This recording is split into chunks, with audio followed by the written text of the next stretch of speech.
Maaari kang magbasa ng daan-daang aklat. Dumaan sa iba't ibang kurso. Magpakahirap sa trabaho ng ilang dekada. Ngunit mananatili ka pa ring nakakulong sa parehong siklo. Naipagtaka mo na ba kung paano nagagawang yumaman ng isang tao na halos hindi nakatapos ng pag-aaral habang ang mga taong may diploma, may mataas na karangalan at taglay ang matinding talino ay nananatiling salat sa pera? Ako mismo ang patunay niyan. Hindi ako matalino ni hindi rin ako nakatapos ng kolehiyo. Pero lubos na nagbago ang takbo ng aking buhay nang maunawaan ko ang isang bagay na kailanman ay hindi itinuro sa akin, ang pagpapalawak ng kamalayan ang tunay na susi sa pagbabago ng lahat. Noon, naniwala akong kailangan kong magdoble kayod, kumilos ng mas marami, at magsumikap ng husto. Pero habang ako'y mas nagsusumikap, mas lalo kong nararamdaman ang pagkaipit. Doon ko napagtanto, hindi pala ang ginagawa ko ang tunay na problema. Ang ugat ng lahat ay nasa paniniwala ko tungkol sa aking sarili, sa pera, at sa buhay. Ang problema ay nasa loob ko, nasa antas ng aking kamalayan. Maaaring itanong mo ngayon, paano makakaapekto ang kamalayan ko sa takbo ng aking buhay? Ang kamalayan ang siyang humuhubog sa paraan ng pagtingin mo sa mundo, sa kung paano mo binibigyang kahulugan ang mga pangyayari, at higit sa lahat, kung ano ang inaakala mong posible para sa sarili mo. At tandaan mo ito, kung ano ang pinaniniwalaan mong posible, iyon mismo ang lumilitaw sa iyong realidad. Namuhay ako ng baon sa utang, at ang kinikita ko sa loob ng isang taon ay kasing halaga lamang ng kinikita ng ibang tao sa loob ng isang buwan, humigit kumulang 12,000 piso. Matagal ko ring inakala na ganoon na talaga ang buhay, mahirap ang buhay, hindi tumutubo sa puno ang pera, swerte lang ang mayayaman. Pamilyar ba sa iyo ang mga salitang iyan? Ilang beses mo na ba silang inulit sa iyong isipan, nang hindi mo man lang namamalayan? Ilang beses mo na bang naisip ang isang bagay na maganda na gusto mong makamit pero agad-agad ay may sumingit na, pero sa iyong isip? Gusto kong kumita ng mas malaki pero ang hirap. Gusto kong baguhin ang buhay ko pero hindi ko alam kung paano. Gusto kong sumaya pero parang palaging may humahadlang. Ang mga pero na ito ang siyang hindi nakikitang hangganan na itinatakda ng iyong kamalayan. At ang pinakakakilakilabot, hindi mo namamalayang nandoon sila. Para silang mga katotohanang hindi mo pinagdududahan. Pero ang totoo, mga programa lang sila. Iyan ang natuklasan ko noong nagsimulang magbago ang buhay ko. Nagsimula na akong kumita ng mas malaki, tinatayang 120,000 piso bawat buwan, pero sa loob-loob ko, ramdam ko pa ring hindi ako karapat-dapat. Para bang may puwersang humihila sa akin pabalik, tahimik na sinasabotahe ang bawat hakbang ko patungo sa tagumpay. At sa loob ng ilang panahon, inakala kong may mali sa akin. Pero wala naman talagang mali sa akin. Ang may mali ay ang naka-install na programa sa loob ng aking isipan. Maaaring positibo ang pananaw mo sa buhay, maaaring inuulit-ulit mo araw-araw ang mga pahayag ng tagumpay, maaaring may nakapaskil kang mga pangungusap ng motibasyon sa pintuan ng iyong refrigerator. Pero kung sa pinakaloob-looban mo ay may boses na nagsasabing mahirap ang pera, para lang sa ilan ang tagumpay, at hindi ka sapat alam mo kung ano ang mangyayari. Mananatili ka sa parehong kinalalagyan, gaano ka man kasigasig. Karamihan sa mga tao ay pilit binabago ang mga epekto, nagtatrabaho ng mas mahaba, nagtitipid, uma-attend ng mga seminar. Pero hindi nila binabago ang ugat. At ang ugat ay nasa loob. Nagbasa ako ng mga aklat, nag-aral, nakinig sa mga recording, nanood ng mga seminar. Napuno ang bahay ko ng mga babasahin. Pero walang tunay na nagbago hanggang sa maunawaan ko kung ano talaga ang ibig sabihin ng kamalayan at kung paano ito humuhubog sa realidad na ginagalawan ko. At hindi ito tungkol sa mahika o esoterikong paniniwala. Ito ay tungkol sa agham ng utak, sa mga programang gumagana sa likod ng ating kamalayan, sa mga mental na padron. Ayon sa mga pag-aaral mula sa Universidad ng Harvard, higit sa 75% ng ating mga desisyon sa araw-araw ay otomatiko, hinuhubog ng hindi natin napapansing mga gawi sa pag-isip. Ibig sabihin, ang buhay mo ay hindi na ayon sa gusto mo, kundi sa sistemang matagal nang nakaugat sa loob mo, madalas pa nga mula pagkabata. Kaya't kahit gaano ka katalino, maaari ka pa ring manatiling walang pera, walang saya, at punang kabiguan. Dahil ang kaalaman na walang pagbabago sa kamalayan ay nagiging dagdag na pabigat lamang. Ang tunay na pagbabago ay nagsisimula sa pagkabatid. Sa oras na itanong mo sa iyong sarili, bakit ba patuloy akong nakakaranas ng parehong suliraning pinansyal kahit pilit akong nagbabago? Bakit pare-pareho ang kinalalabasan ng aking mga relasyon, kahit pa iba-iba ang mga taong nakakasama ko? Nararamdaman mo na ba na may pumipigil sa'yo, kahit mukhang maayos naman ang lahat? Masakit isipin ang mga tanong na ito, pero sila ang nagsisilbing pintuan para sa tunay na pagbabago. Naranasan ko yan mismo. Dumaan ako sa yugto ng buhay kung saan binuhos ko ang lahat ng lakas ko, mahabang oras ng trabaho araw-araw, pero sa halip na tumaas ang laman ng bangko ko, lalong nabawasan. Hanggang sa isang araw, huminto ako. Tahimik akong naupo, may hawak na kwaderno, at nagsimulang magsulat, ano ba ang paniniwala ko tungkol sa pera? Ano ang itinuro sa akin tungkol sa tagumpay? Ano ang nararamdaman ko kapag naiisip ko ang salitang kasaganaan? Nagulat ako sa mga lumabas na sagot. Pero doon din ako nagsimulang lumaya. Ang kamalayan ay hindi lang basta iniisip. Ito rin ang emosyonal na paniniwalang inuukit sa loob mo. At kung may negatibong katotohanan kang kinikimkim tungkol sa sarili mo, sa buhay, o sa pera, mananatili iyon hanggang sa baguhin mo ang programang iyon. Para itong termostato. Maari mong buksan ang mga bintana, sindihan ang bentilador, maglagay ng yelo sa bawat sulok ng bahay. Pero kung ang termostato ay nakaset sa 22 antas, babalik at babalik ang temperatura sa ganoong kondisyon. Ang kamalayan ay parang ganon din kahit anong pilit mong baguhin sa labas, babalik ka sa parehong antas ng pamumuhay, maliban na lang kung ireprograma mo ang nasa loob.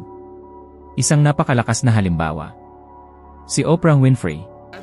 Ipinanganak siya sa matinding kahirapan, nakaranas ng pang-aabuso, diskriminasyon, at pagwawalang bahala. Pero dumating ang araw na binago niya ang paniniwala niya tungkol sa sarili.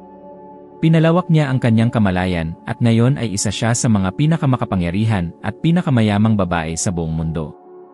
Kung i-convert sa salapi ng Pilipinas, tinatayang lampas na sa 80 bilyong piso ang kanyang yaman. Pero hindi niya agad binago ang mundo sa paligid niya. Inuna niya ang pagbabago sa loob.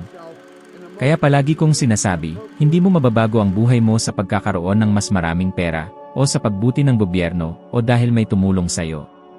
Magkakaroon lang ng tunay na pagbabago kapag pinili mong makita ang katotohanan lampas sa iyong nakagawiang paniniwala. Ang paglago ng kamalayan ay nagsisimula sa simpleng hakbang, tigilan mo na ang pagtanggap bilang totoo ng mga ideyang hindi mo naman kusang pinili. Ngayong araw, bigyan mo ng oras ang sarili mo. Isulat mo sa papel ang mga paniniwala mo tungkol sa pera, sa pag-ibig, sa tagumpay, at sa sarili mo. At tanungin mo ang sarili, ito ba ay totoo o paulit-ulit lang na sinabi sa akin hanggang sa naniwala ako? Maaaring hindi agad dumating ang sagot. Pero kapag dumating ito, babaguhin niya ang lahat. Hindi ka lang basta katawan. Hindi ka rin basta isipan. Isa kang espiritual na nilalang, may taglay na talino, at namumuhay sa pisikal na katawan. Unang beses kong narinig ito mula sa isang lalaki sa isang seminar, at tila natigilan ako. Hindi dahil sa bigat ng sinabi niya, kundi dahil sa kaibuturan ko alam kong totoo ito. Ang problema lang, walang nagturo sa akin ng ganitong paraan ng pag-unawa. Karamihan sa mga tao ay nabubuhay ng hiwa-hiwalay ang mga bahagi ng sarili nila. Iniisip ang isang bagay, nararamdaman ang kabaligtaran, at kumikilos ng taliwas sa lahat ng iyon. Kaya hindi nila maintindihan kung bakit hindi umaabante ang buhay nila, kung bakit parang may laging mali, kung bakit kahit ayos ang lahat sa labas, may pakiramdam ng kawalan o pagkalayo sa sarili. Napansin mo na ba ito? Naramdaman mo na rin ba ito? Ang pagkakawatak-watak na ito ang madalas na ugat ng kabiguan, pagkadismaya, at maging ng karamdaman. Marami ang gumigising sa umaga na puno ng alalahanin, gusto na nilang umalis sa trabaho pero natatakot. Gustong magnegosyo pero nananatiling nakatigil. Gustong magbago pero pareho pa rin ang ginagawa araw-araw. Bakit? Dahil hindi nila naintindihan ang kabuuan ng kanilang pagkatao. Walang nagturo sa kanila kung paano pagsamahin ang isipan, katawan, at espiritu. Lalawak lamang ang kamalayan kapag naunawaan mong dapat magkakaugnay ang tatlong antas na ito. Ang iniisip mo ay lumilikha ng imahe. Ang nararamdaman mo ang siyang nagbibigay buhay sa imaheng iyon. At ang katawan mo ang siyang kumikilos para maging realidad ang imaheng iyon. Pero kung hindi sila magkasundo, ano nang mangyayari? Wala. Walang dadaloy. Ilang beses mo na bang inisip ang isang napakagandang ideya pero hindi mo na ituloy? Ilang beses kang kinontra ng sarili mong katawan sa kagustuhan ng iyong isip? O mas masaklap pa, ilang beses mong naramdaman ang matinding kasabikan, Pero pagkalipas lang ng ilang araw, bigla na lang nawala iyon na parang bula. Iyan ay dahil ang espiritu mo, ang bahagi mong likas na gustong lumago, lumikha, at umunlad, ay hindi naririnig. Ang ingay ng takot, pag-aalinlangan, kawalan ng kumpiyansa, at panghuhusga ng iba ay tuluyang tumakip sa tinig ng iyong sariling intuisyon. At kapag hindi mo na ito marinig, kumikilos ka na lamang gamit ang isang bahagi ng iyong sarili. O minsan pa nga, hindi ka na kumikilos. Ganito eksakto ang naranasan ko sa loob ng maraming taon. Sa panlabas na anyo, mukha akong nasa tamang landas. Nagsasalita ako tungkol sa kasaganaan, nagtuturo ako tungkol sa pagbabago, tumutulong ako sa mga tao. Pero may mga sandaling may bumubulong sa loob ko, hindi ka konektado. Napapansin ko na kahit gaano karaming tagumpay ang meron ako sa panlabas, may labanan sa loob ko. Nais kong lumago pero may pumipigil. At madalas, hindi kayang sumabay ng katawan ko. Para bang may hindi nakikitang preno na humihila pabalik. Ang preno na iyon ay nawala lang nang maisaayos ko ang iniisip ko, ang nararamdaman ko, at ang ginagawa ko. Iyon ang tunay na buo, hindi tungkol sa moralidad, kundi tungkol sa panloob na pagkakaugnay. Kung sa tingin mo ito ay masyadong abstrakto, isipin mo ito sa isang mas praktikal na paraan. Halimbawa, may isang taong gustong pumayat. Gumagawa siya ng layunin, magbawas ng timbang. Iyan ang iniisip niya. Pero ano ang nararamdaman niya? Panghihina. Inis. Pagod kahit hindi pa nagsisimula. Ramdam ito ng katawan, at dahil dito, patuloy itong sumusunod sa lumang sistema. Sinasabi niya na gusto niyang magbago, pero hindi magkaisa ang isipan at katawan niya. Kaya ano ang kalalabasan? Sumusuko siya. Ngayon, isipin mo naman ang kabaligtaran. Si Michael Phelps, ang pinakamalaking nakamit sa kasaysayan ng Olimpiko. Hindi lang dahil sa matinding pagsasanay ang dahilan kung bakit siya umabot doon. Bago pa siya lumangoy, iniisip at nararamdaman na niya ang tagumpay. At kapag oras na para lumangoy, natural na lang sumusunod ang katawan sa direksyong iyon. Ang tagumpay niya ay resulta ng pagkakaayon ng isipan at espiritu. Lumalangoy siya gamit ang katawan, pero nananalo siya gamit ang kamalayan. Iyan ang kapangyarihan ng pagkaunawang ikaw ay nabubuhay sa tatlong antas. Hindi na sapat ang mamuhay lang gamit ang katawan. Hindi na ubra ang positibong pag-isip habang puso mo'y punang takot. At hindi mo na kayang baliwalain ang espiritu, ang pinakakamangha-manghang bahagi ng pagkatao mo. May isang bagay na baka hindi pa nasasabi sa'yo, kapag nabubuhay ka lang sa pisikal na antas, pakiramdam mo ay mabigat ang lahat. Pagsusumikapan mong kumita, pag-aalalang mapanatili ang mga relasyon, at pakikibakang maging masaya. Pero sa oras na maramdaman mong konektado ka sa iyong espiritual na kamalayan, kapag naunawaan mong ikaw ay higit pa sa katawan na ito, na may walang hanggang talino sa loob mo, nagbabago ang lahat. Nag-iba ang iyong enerhiya. Naisip mo na ba kung bakit may ilang taong tila kay gaan ng pamumuhay kahit maraming problema? Dahil natutunan nilang pag-isahin ang bawat bahagi nila. Iniisip nila, nararamdaman nila, at kumikilos sila patungo sa isang layunin. Kaya tanungin mo ang sarili mo ngayon, anong ginagawa mo ngayon na salungat sa tunay mong nararamdaman? May mga hakbang ka bang ginagawa na hindi tumutugma sa kung sino ka talaga? Ilang desisyon na ba ang pinili mong ipagpaliban dahil naghihintay ka ng palatandaan? Kahit na ang tunay na palatandaan ay nasa loob mo na. Kapag nakahanay ang iyong pag-isip, damdamin at kilos na babawasan ang takot. Luminaw ang landas. At ang resulta, hindi na mapipigilan. Pero lahat ito ay nagsisimula sa isang bagay, ang paglawak ng iyong kamalayan. Ang malalim na pagkaunawa na hindi ka naririto para lang mabuhay. Naririto ka upang maipahayag ang pinakadakilang bersyon ng sarili mo. At ang tanging paraan para magawa iyan ay kapag ikaw ay nasa pagkakaisa sa iyong sarili. Huminto ka muna sandali. Huminga ka ng malalim. At itanong mo, ano ba talaga ang gusto ko? Nararamdaman ko ba ito bilang isang katotohanan, o isa lamang itong hangaring malayo sa akin? Ang mga kilos ko ba ay nagtutulak papalapit sa nais ko, o lalo akong inilalayo? Ang ganitong pagsusuri sa sarili, kapag ginawa ng tapat, ay maaaring maging simula ng isang bagong landas sa iyong buhay. At maaaring ito rin ang unang beses na tunay mong maranasan kung sino ka nga ba talaga sa kaibuturan mo. May isang di nakikitang puwersa na siyang humuhubog sa bawat desisyon, ugali, at pagkilos mo. At hindi ito basta swerte lang. Ito ay tinatawag na paradigma. Isa itong malalim, matagal nang nakaukit, at tahimik na programang mental, pero sapat ang kapangyarihan nito para kontrolin ang bawat aspeto ng buhay mo kahit hindi mo namamalayan. Nang una kong maintindihan kung ano ang tunay na ibig sabihin ng paradigma, doon lang talaga nagsimulang magkaayos ang lahat sa akin. Hanggang sa sandaling iyon, para bang ikinulong ako sa isang paulit-ulit na siklo na hindi ko kayang sirain. Isang siklo kung saan kahit gaano ko pag-aralan, pagsikapan, o planuhin, tila walang nagbabago sa kinalalabasan. Sa bawat pagsubok kong umusad, may humihila sa akin pabalik. Natuklasan ko na ang tinatawag na paradigma ay binubuo ng mga paniniwala, gawi, at emosyonal na mga pattern na naitanim sa aking isipan mula pa noong ako'y musmos pa lamang. At kadalasan, ang mga paniniwalang iyon ay hindi ko tunay na pinili. Galing ang mga ito sa aking mga magulang, sa eskwela, sa kultura, sa relihiyon, at sa lipunang aking kinalakhan. Marahil ay lumaki ka rin na naririnig ang mga katagang, ang pera ay marumi. Ang mayayaman ay hindi makakapasok sa langit. Mag-aral ka, magtrabaho ka ng mabuti, at magretiro ka ng marangal. Sa pandinig mo, hindi lang ito basta mga pahayag. Para bang itinuring mo na itong mga di matututulang katotohanan. Tinanggap mo ang mga ito nang hindi mo man lang kinuwestiyon. Pero ngayon, ako'y nagtatanong sa iyo, nakatulong ba ang mga paniniwalang ito sa iyo? Pinalaya ka ba nila? O itinulak ka lang sa loob ng isang kahon na hindi mo namamalayang umiiral? Naranasan ko ito mismo. Paulit-ulit kong inuukit sa aking isipan ang kagustuhang kumita pa ng mas malaki, umunlad, at makatulong sa mas maraming tao. Ngunit kahit buo ang intensyon, hindi pa rin sumusunod ang resulta. Nakakapanlumo. Doon ko napagtanto na hindi sapat ang kagustuhang magbago. Kailangan kong baguhin ang programa ng aking isipan. Dahil ang paradigma ay parang otomatikong piloto.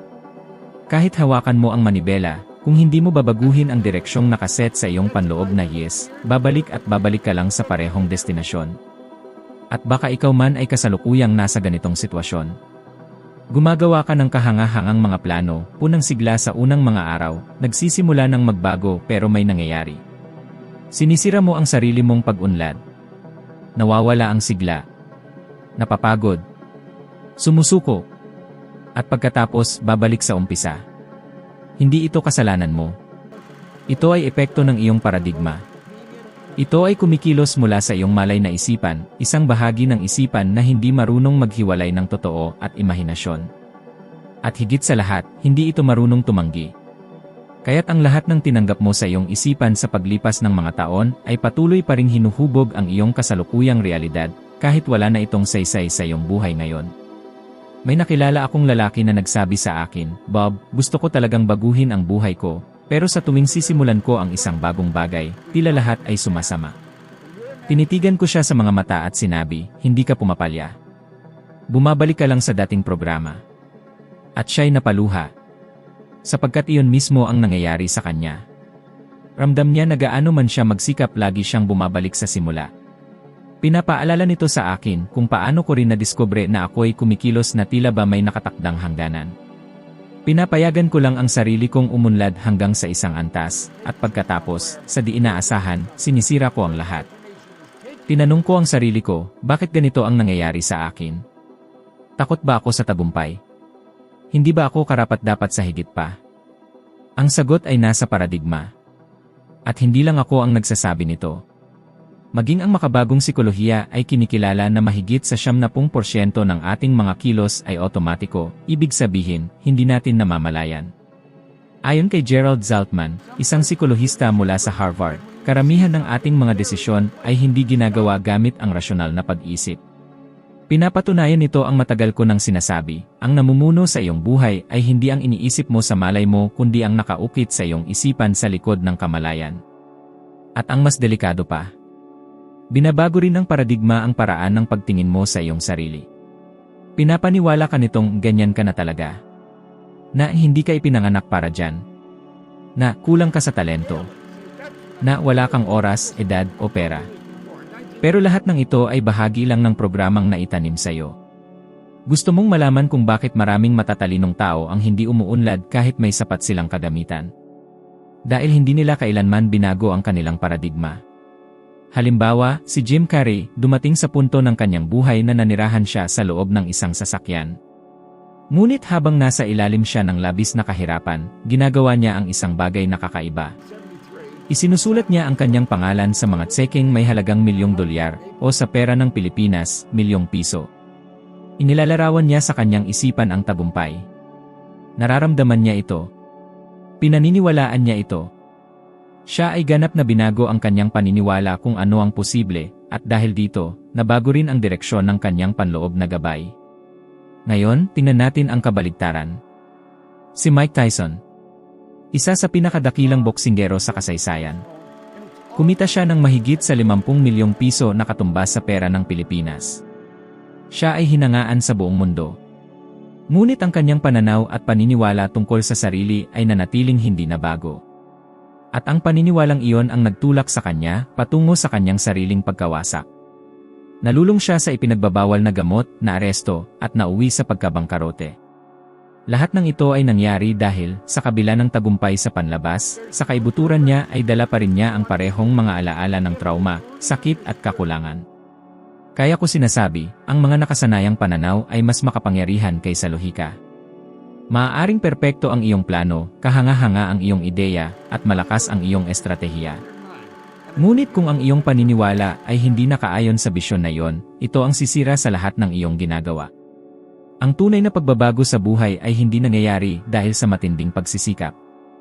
Nangyayari ito kapag binabago mo ang iyong panloob na sistema. At para magawa ito, kailangan mong tukuyin muna kung ano ang mga ideya at paniniwala na gumagana sa likod ng iyong isipan, parang isang programang tumatakbo sa autopilot. Ngayon, nais kong ipagawa sa iyo ang isang simpleng ehersisyo. Kumuha ka ng papel at isulat ang lahat ng mga pahayag o kasabihang madalas mong naririnig noong bata ka pa tungkol sa pera, tagumpay, pag-ibig at trabaho. Pagkatapos, basahin mo isa-isa ang mga yon. Tanungin mo ang iyong sarili, ang paniniwalang ito ba ay nagpapalaya sa akin o pinipigilan ako? Kapag ito ay nagpapalimit sa iyo, oras na para palitan ito ng bagong paniniwala. At kaya mo itong gawin. Dahil hindi ka nilikha upang maging bihag ng kung anong itinuro sa iyo. Ikaw ay may kapangyarihang pumili kung sino ang nais mong maging simula sa sandaling magkaroon ka ng kamalayan. Doon magsisimula ang tunay na kalayaan. Lahat ng bagay sa universo ay may panginginig. Lahat ng bagay ay enerhiya na gumagalaw. Kasama ka roon. Kasama ang iyong mga iniisip. Kasama rin ang pera na nais mong maakit sa iyong buhay. Ang mahalagang katotohanang bihirang maunawaan ng karamihan, ngunit kayang magbago ng buhay kapag nauunawaan, ay ito. Ang antas ng panginginig na iyong nililikha ay ang siyang nagtatakda ng mga bagay at karanasang dumarating sa buhay mo. At ang antas na ito ay nakabase sa iyong kamalayan. Araw-araw, ang antas ng iyong pag-iisip ay lumilikha ng isang partikular na enerhiya, at ang enerhiyang iyon ay parang magnet. Isang magnet na hindi nagkakamali. Isang magnet na hindi pumapayag sa pagbubulag-bulagan. Isang magnet na humihila lamang ng mga bagay na naayon sa kanya. Naalala ko pa noong una kong pinag-aralan ang prinsipyong ito.